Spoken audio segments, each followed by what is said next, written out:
मोरे ढोलवा मुँह के जानू रे बोलते दीवाना बना डरे मोरे ढोलवा मुँह के जानू रे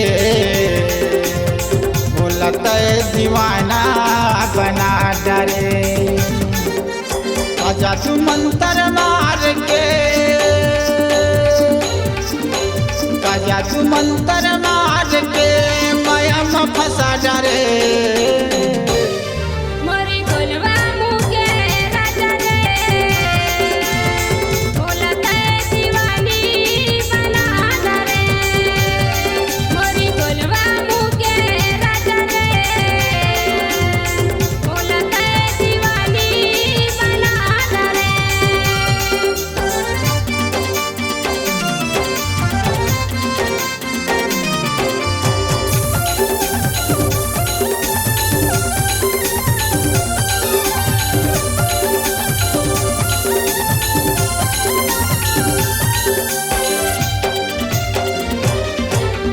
कौन कौन सपना में मोरे आथे कौन कौन मोला रिझाथे वही पगली मोला बनाए सोवत नीला जगाते वही पगली मोला बनाए सोवत नीला जगाते कौन कौन सपना में मोरे आथे कौन कौन मोला रिझाथे वही पगली मोला बनाए सोवत नीला जगाते वही पगली मोला बनाए सोवत नीला जगाते नैना मन ना मिलाए गोरी नैना मन ना मिलाए गोरी जिला जला डारे ना मोरे ढोलवा मुँह के जानू रे बोलते दीवाना बना डरे मोरे ढोलवा मुँह के राजा रे बोलते दीवानी बना डरे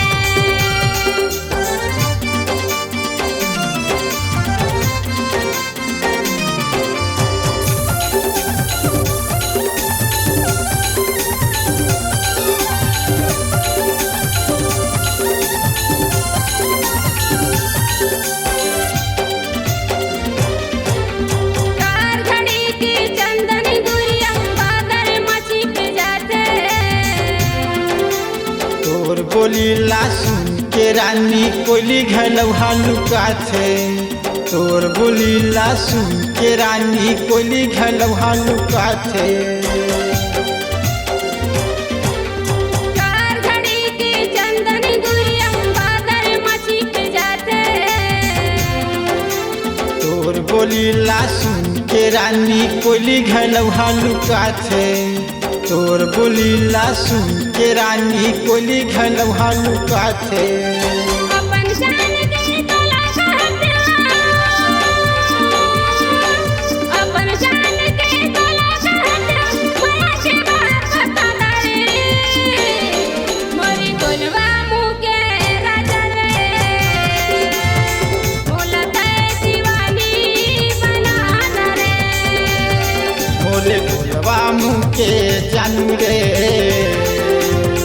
बोलते दीवाना बना डरे आजा तू मंत्र मार के